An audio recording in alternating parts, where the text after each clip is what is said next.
That was a very interesting piece. Anyway, I don't know what mendacity means. I have no idea, but uh, all of us, it, it's some. Everybody says a little piece on it, but see that solo Max took, which you would think, like what has it got to do with the piece at all? It's a statement, and it was a bunch of short uh, little spouts, I guess you could say. But what was wild about them is that even when they were similar, they were different. I mean, that's a whole lot of thinking, and I mean to do a thing like that. And he never did repeat himself, even when he played things that were similar to something he had previously played. But every one of them had a change, you know. And some of them were a little longer, some a little shorter, 1 bar, half a bar, 3 bars, 4 bars. It didn't matter. He kept it interesting. I mean, he just didn't repeat himself, but there was a continuity, and that's what's so important. And if you tuned in the middle of this thing, you always knew it was Max Roach. See, Max has a sound and a touch and the kind of ideas that he's also one of those great signature drummers, as we call it. Signature is a good word. I got that from Buddy, and meaning you have your own sound, your own distinct style. You are unique, and Max is definitely unique. We did a Max Roach festival up here on KCR many years ago, and I remember Max telling during an interview when he played with Lester Young when he was young, and the exact point you're making now. I know Kenny Washington is out there listening, and I want to take this opportunity. Kenny, call, by the way. I want to talk to you. Yeah, if you call during a break, Mel wants to talk to you. And also, I want to thank you, Kenny, for making some of these recordings and helping me pick some of the great recordings for the show. And also, and I know that Kenny would know the exact saying because he has a great mind for remembering some of these things, and I just haven't heard it in a while. But Max said that Lester said to him one night early on when he had, as the way Max tells the story, Max had been playing with Lester early when he was young and did a whole bunch of Joe Jones things. He got a big applause. And they came off and Lester said something like, "You can't join the throng until you write your own song," or something like that, which was saying exactly what you're saying. Yeah. You know what I mean? You want to play with those kind of people, you got to have your own thing. That's it. And he certainly does. Well, he certainly does, yeah.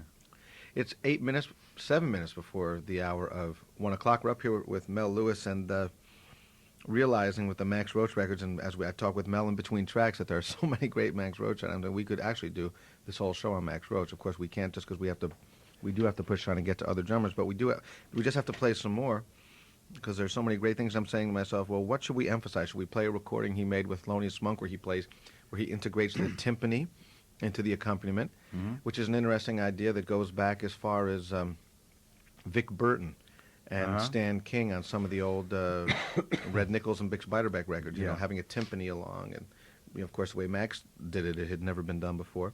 Or do we play a recording from the album Jazz in 3/4 time? And I think that's what we'll do. Yeah, that'd be a nice idea. The Max Roach Quintet with Sonny Rollins, Kenny Dorham, Billy Wallace, and George Morrow and Max. And a historic album, the first album featuring entirely 3/4 time. And, of course, the way Max deals with it in a jazz context. So let's listen to Max Roach and the Blues Waltz, which is an original composition of his.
having a lot of technical interruptions today. Sorry about that. One of those days. Yep.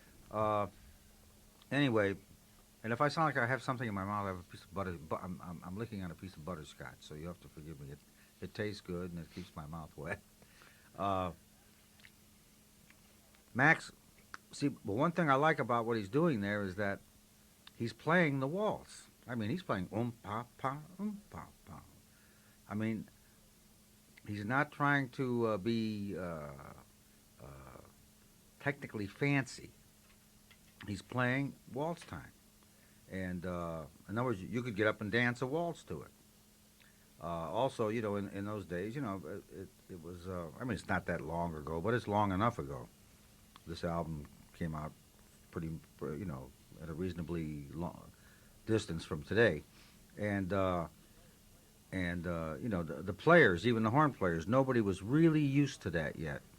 I mean, the waltz fell in line pretty good after a while, but this was still the very early times of it, and Max played his role of, you know, as timekeeper, and emphasizing 1, 2, 3, 1, 2, 3, boom, because that's where it's at. That's what a waltz is all about. It ain't about crossing. I mean, now today we can get. It's one of the easiest things to play is 3/4 time. Going to 6/4 4 kind of. You play 3 or 6. You know, you can really stretch out, and it's plenty. But the whole idea, but the main thing is still pa pa pa. I mean, that's still what it is. That's a waltz, you know, and you can't get away from that. And then his solo, the construction of the solo on that piece. I mean, he played the blues in 3/4 time, Yeah. and you could hear it. The only real antecedent for this recording would have been 1936. Benny Carter made a record in England called Waltz and the Blues. Mm-hmm. But outside of that, you could really count. I mean, there really were no jazz waltzes. Not to say bands didn't play in 3/4 time, but never with a jazz feel and No. playing solos and everything. No, because I remember in my, you know, in the swing band days when I first started out and was out there, we played waltzes. We played waltzes as waltzes. I mean, you know, there was no, if you played, what, you know, a big band arrangement of anything, I had to play pa pa, you know, and because there's people out there dancing, and you didn't dare get fancy with it, you know, even if you felt it, you couldn't do it. So when it started coming into the jazz scene strongly like this, the emphasis was still on we're playing 3/4 time, you know, and you knew it. Now, 3/4 time is like stretched out, basically 12/8, you know, which is, I mean, you take a 4/4 will fall into a 12, you know, Right. which is what it's supposed to be anyway, really in jazz. I mean, it's a 12 feel, and but a 12 is a shuffle. And we could explain that for the listeners who out there who might not know exactly what we're talking about, what Mel means when he says 12 and 8 and all that. Is basically just if you're talking about a tempo like 1, 2, 3, 4, and they start going dee da dee ba ba da That's da it. da da ba da ba, and then each quarter note becomes a little waltz in Itself. In itself. That's exactly. That's Yeah. the real jazz feel, as opposed to rock and roll, which is a straight 8, Right. which would be 8 beats to a 4/4 bar. Da da da da da da da da. That's 8 beats, and the other one is da da da da da da da da da da da, and that's 12 beats. Yeah. So much room for variety within those 12 beats. Yeah. All kinds of different acts and everything. Yeah, you could break each quarter note into, well, I guess you'd say 3/8, you know, Right. which played at another, which actually is still 3/4, you know. Right. I mean, there's you can fool around with eighth notes and quarter notes and half notes. It still breaks down to the same thing. It's still Right. waltz time. Yeah. Hmm. It's interesting. It's kind of a circular thing. There's something Yeah. circular about a waltz beat. Yeah, I mean, you know, you can. It's easier to stretch on a 12 or a 6 or a 9 even. 9/8 will give you the same, which is nothing but is still 3 beats to the bar. Right. You know, so but usually a 9/8 will be a little slower tempo. You know, and but it's still pa pa no matter how you get it. Yeah. You know. Wasn't that kind of circular feeling and the different multiples of 3 and everything that Elvin played off of eventually? Elvin is a 3/4 time player. I mean, that's really his thing. He plays 3. He's playing waltz time all the time in his 4. You know, that's why I say he likes that medium tempo Yeah. because he can do that. That's his style. Really falls into place with that. Yeah. We're talking with Mel Lewis, and we've been listening to recordings of Max Roach. Of course, one thing I'd like to just say is that in picking the recordings for this show, what we intend to do is really show the drummer at an early stage of his career, if we can find an early recording, to see where he was coming from, and then the recordings from the period when they were really innovating and doing new things and being very, very influential. Certainly, Max Roach has made enough records in the last 5 years that we could sit up here and listen to. There's so many great ones. But of course, I just want to emphasize that you have to be selective and just pare it down, because otherwise we would never get on with the show. So my apologies for not playing more Max Roach or more Kenny Clarke, more Buddy Rich or Krupa or anyone else. A lot more records we could play. We're going to hear our last selection from Max Roach, and this is something very important. He has always been a champion of his predecessors, and in interviews has always talked about the great inspiration he got from other drummers, and Joe Jones and Big Sid Catlett. And for well over 10 years now or more, Max has been doing as a regular part of his in-person and recording performances tributes to Big Sid Catlett and Joe Jones. That's right. And we're going to hear now the tribute to Joe Jones that he calls Mr. Hi-Hat, where he'll come out. In fact, he did this at the White House. Mm-hmm. That's where a lot of people heard it.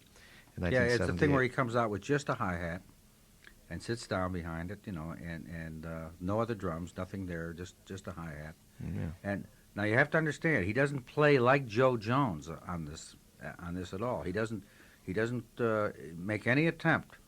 It's a tribute. It's his. He does all these very lovely things on a hi-hat, musical situations. He does with no other drums, no other cymbals, just the hi-hat, two cymbals. In case some of you people don't know what a hi-hat is, it's a piece of machinery played with the left foot, unless you're left-handed, so then it would be with the right foot. But generally with the left foot, controls the opening and closing of the cymbals, and the rest is done with your hands and the sticks and all kinds, and imagination. Hi-hat's a very important part of a drum set, and the sad thing is that so many of the newer young drummers today have no idea of how to play a hi-hat. They don't use it for what it really is. The rock and rollers pound out 8 beats on it, and they think that's what a hi-hat's for. Yeah. But it's actually to be used for accenting 2 and 4 of a 1, 2, 3, 4 bar, so that you go 1, chick, don't, chick, don't, chick. You hear that all the time, and but the other and most important part of it is it's another ride cymbal, and you can get a lot of wonderful sounds out of it.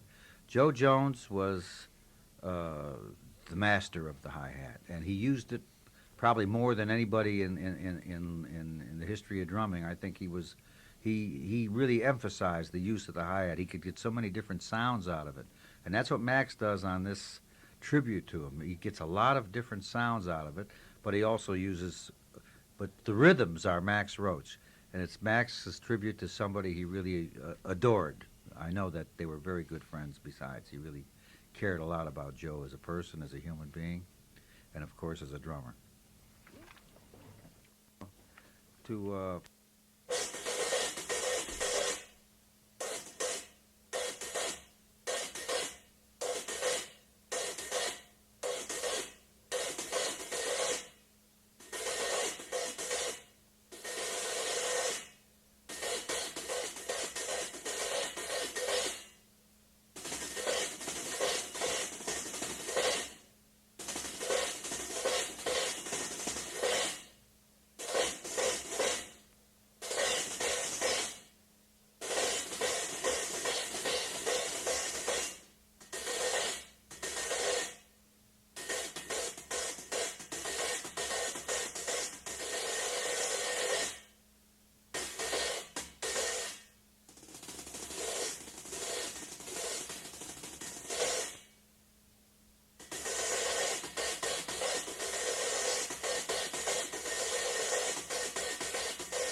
You're listening to WKCR FM in New York, 89.9 on your FM dial. It's 114. That was the Max Roach tribute to Joe Jones called Mr. Hi-Hat. And now Mel Lewis. I mean, it was fun to listen to, because I mean, creating dynamics and on just two cymbals, using your foot and your couple of sticks, and making it mean something. That was a very meaningful situation. We just got a call a minute ago while that was going on. It was a fellow named Raleigh who remembered a situation that I don't know if he remembered that I was there. I told him because I was there. We did a tribute to Gene Krupa when Gene was pretty sick. It was sponsored by Gretsch, believe it or not, who had nothing to do with Gene Krupa, but it was they sort of paid for it. It was at Central Park. It was in the afternoon. It was called Drumstick. Was the name of the situation, and it featured Art Blakey and Elvin Jones and Tony Williams, who was a youngster then, and Mel Lewis and Max Roach and Papa Joe Jones, who was he came out and did his own version of this routine where he came out. We all played drum sets.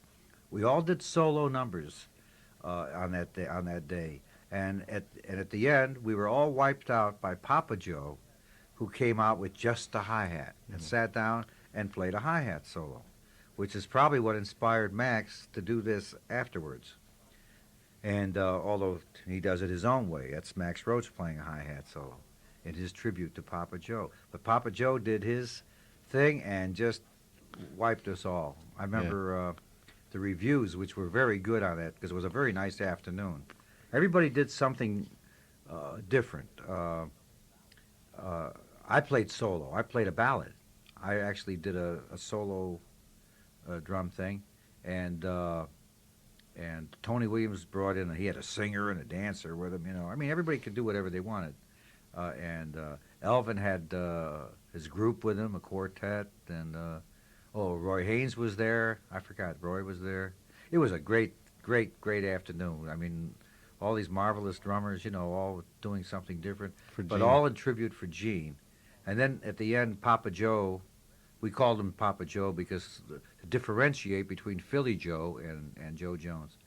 So, in case people are wondering why we called him Papa, also he was, daddy of the drums, let's face it. So, he was our Papa. And, he did the presentation of the plaque that was made up with all our signatures on it. Every drummer you could think of signed that plaque. And Buddy sent his in from off the road, so it would be on there, so nobody would be left off. And it was a marvelous plaque. There are pictures of it, and I don't know what happened to the plaque. I think it was, Gene had it. It was given to him. Then later on, there was a duplicate of it or something. I think was used to be at the Professional Percussion Center. Frank and so possibly John Burson, who ended up owning taking over running the place along with Jane Ippolito, who was no longer with us either after Frank died. They might still have it. Yeah. But I remember there was pictures taken of. You could see Papa Joe presenting it to Gene, and the look on Gene's face because he was so surprised, Oh, really? It was a surprise for him. Yeah. Oh, that was. And then when you realize that, at that time, most of us were all playing Gretsch drums anyway, Right. and which is a wild thing too that we have to talk about sometime. Yeah. Max, everybody were playing Gretsch. Oh, later on, as big business started taking over companies and ruining. The quality of a lot of the drums, different companies. Yeah. But Gretsch seemed to produce a drum in those days that everybody really felt you could get your own sound on. And it's wild how all these different drummers played Gretsch drums and had their own sound on those drums. And we used to call it, I used to say, it's a jazz drum, And you could create sound on it, and you really because I used to have trouble. I used to feel like I couldn't play Ludwig. I couldn't get my thing on Ludwig.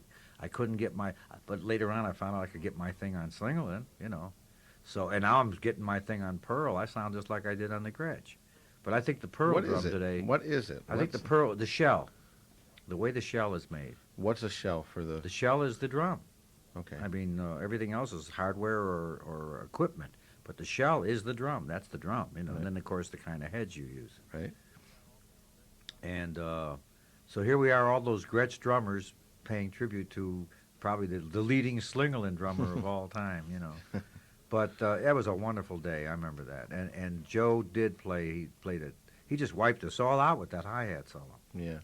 So to hear when Max decided that, you know, to do this tribute on the hi-hat, which he still does in his act and all that when he plays clubs and plays in concerts and things, it's wonderful that he never gets tired of doing it, you know, and people never get tired of listening to it because it's really interesting. Yeah. That's Mel Lewis, and this is the History of Jazz Drums, Part 5. And it's 1:20. This is WKCR FM in New York, 89.9 on your FM dial. Lauren Schoenberg with you. And we'll be back with Mel 2 weeks from today for Part 6, in case you want to mark it down your calendar when the next time we'll be up here doing the History of Jazz Drums. I have to mention Max Roach, like Mel Lewis, a very close friend of WKCR, someone who's given a lot of his time to the station in helping disseminate the word. You know, it's one thing to play jazz records, but to hear about it from the people who create it and who have made their own innovations in the music is something that is very important. And Max Roach has given a lot of time to KCR, and he's a very close friend of KCR. In fact, I saw a TV show he did a bit, for PBS, and he's wearing a KCR T-shirt. So we got a lot of publicity from that. So thanks to Max Roach for that and for just being one of the greatest drummers of all time. We're going to press on right now, and we're going to turn to another drummer who's older than Max Roach. And you might wonder why we're playing the drummers in the particular order we are. What I'm trying to do is structure it in a chronological order, not of when they were born, but of when they first made recordings and first got on the scene. And this next gentleman recorded for the first time right around the same time that Max Roach did, and they were both introduced to the recording studios by the same gentleman. And that is the same gentleman who also recorded for the first time in bebop settings Dizzy Gillespie and Thelonious Monk and others, and we're talking about Coleman Hawkins. And he took both Shelly Manne and Max Roach into the studios in 1943 when they were really unknown. And it's an amazing thing. The first recording we have for Shelly Manne is from this Coleman Hawkins session. He made two, the famous one with The Man I Love with Oscar Pettiford and Eddie Haywood. This is from a companion session done for Bob Thiel's signature label in 1943. Andy Fitzgerald's on clarinet, Bill Coleman on trumpet, Al Casey guitar, Ellis Larkins piano, Oscar Pettiford on the bass, and Shelly Manne on the drums, who we should mention was about 23 years old at the time. Mm-hmm. And then we'll come back and talk with Mel Lewis about someone who he was very close to, Shelly Manne.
Now, see, that was in '43.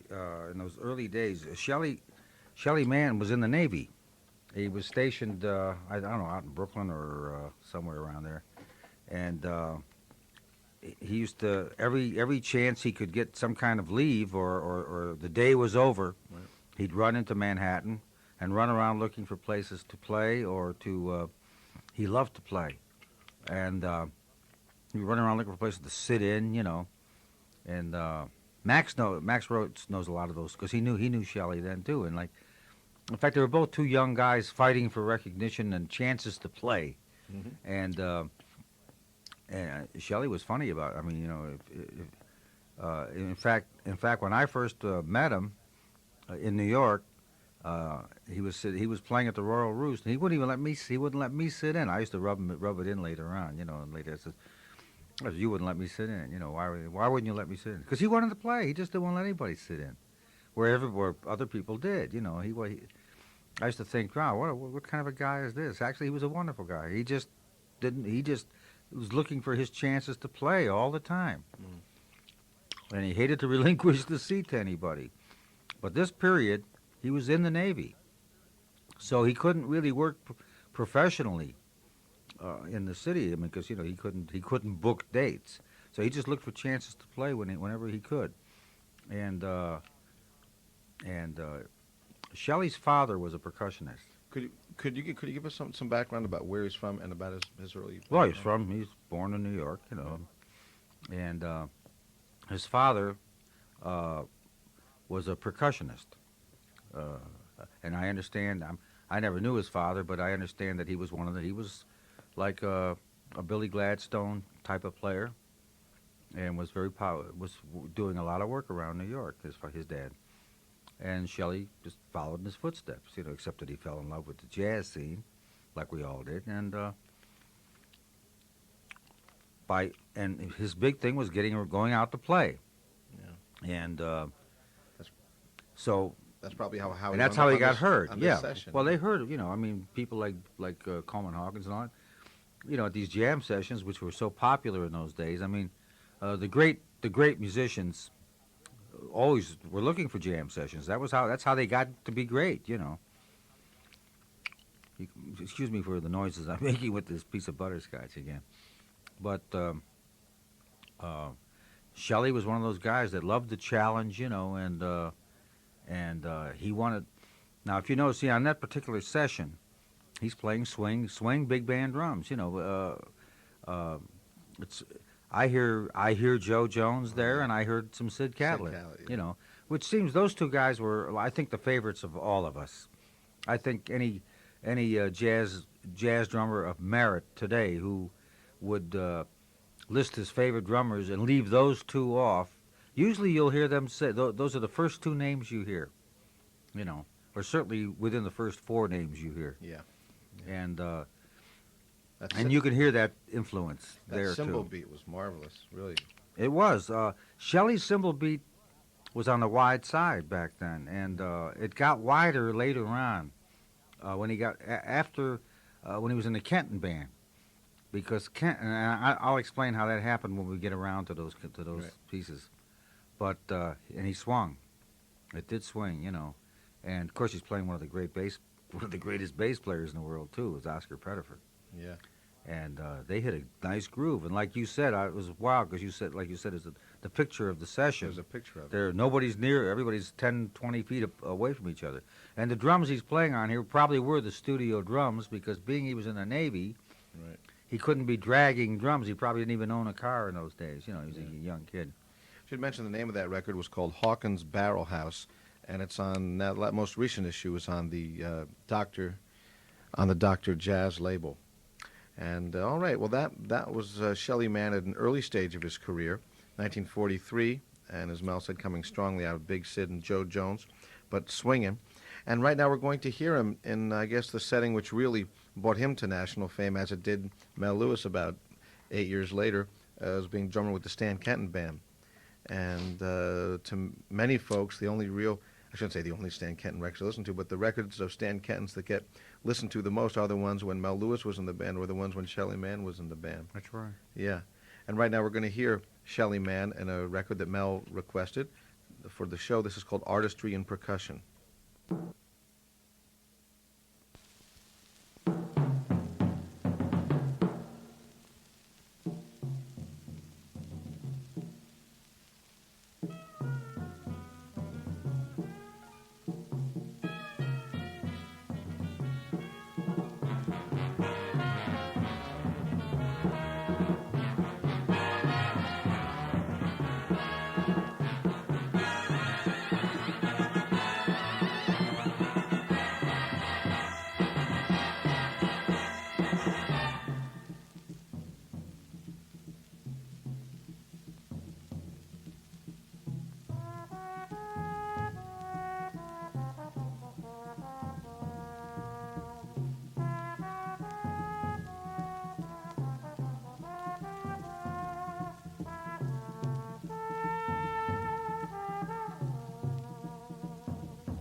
See now, when I first heard that record, that's what really turned me on to Shelly Manne.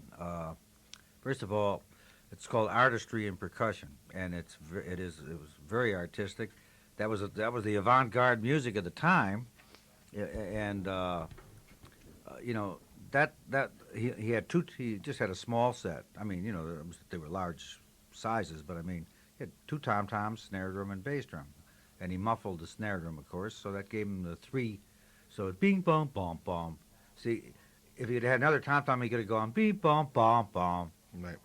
Bom, bom, bom, bom, bom. But he went bing, bom, bom, bom, bom, bom, bom, bom, bom.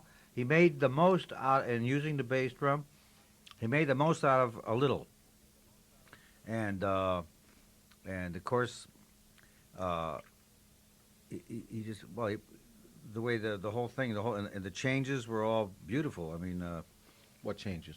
well, going from each section. I mean, this is actually like a miniature suite. And then when it went to the jazz section, when it finally got to the thing, ba-doo da da ba dee da, you know. Well, this proved to me that he was. When I heard that, I said, "Here's a great drummer." Yeah, and it's also Yeah. very, very important that this recording was made in May '46. That's when And he. that's That's in the early days when he that's- joined the band. right, but that's very because- early for this kind of Because drummer. this Kenton band never swung at all prior to Shelley entering that band. and he gave it something that it needed. You know, I mean, all of a sudden the band. That's when I started to really like the band. Prior to that, I was interested in the band because the music was different. But when Shelley came in, the whole thing changed. You know, I mean, he really brought a change to the feel of the band. You know, he used to make. You know, Shelley was a very funny guy. You know, I mean, up. He and I were very good friends when we lived in California together, and